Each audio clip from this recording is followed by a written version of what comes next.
बिस्मिल्लाहिर्रहमानिर्रहीम। अस्सलाम वालेकुम। मैं हूं असद सुबहानी और आप देख रहे हैं दास्तान स्टूडियो। आज की वीडियो में हम बात करेंगे मर्द का एक दर्जा औरत से ज़्यादा क्यों है। एक दफ़ा रात को सफ़र के दौरान शदीद बारिश थी, साथ ही टायर पंक्चर हो गया। सन्नाटा और नवंबर की सर्द रात। गाड़ी एक साइड पर रोकी।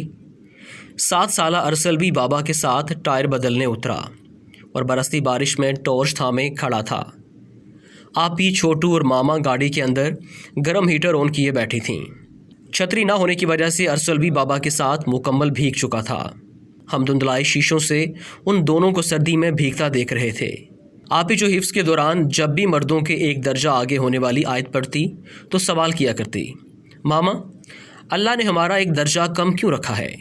मामा कई मिसालों से समझाती मगर नन्हा जहन अटका हुआ था।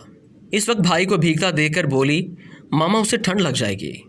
मामा बोली, वो जो आप पूछा करती हैं ना कि मर्दों को अल्लाह ने एक दर्जा क्यों ज़्यादा दिया है और हमें क्यों एक दर्जा कम दिया है, क्या औरत कमतर है?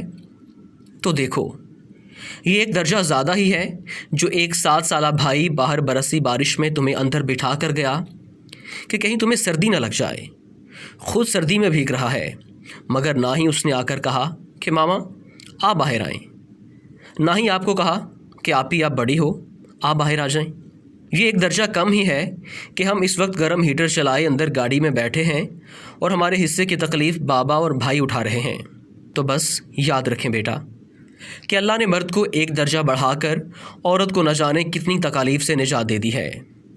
जब तक औरत इस एक दर्जे को खुशी से कबूल करती रहेगी, वो ऐसे ही मर्द को अपने सामने बाप, भाई, शोहर और बेटे की सूरत में ढाल बना हुआ पाएगी।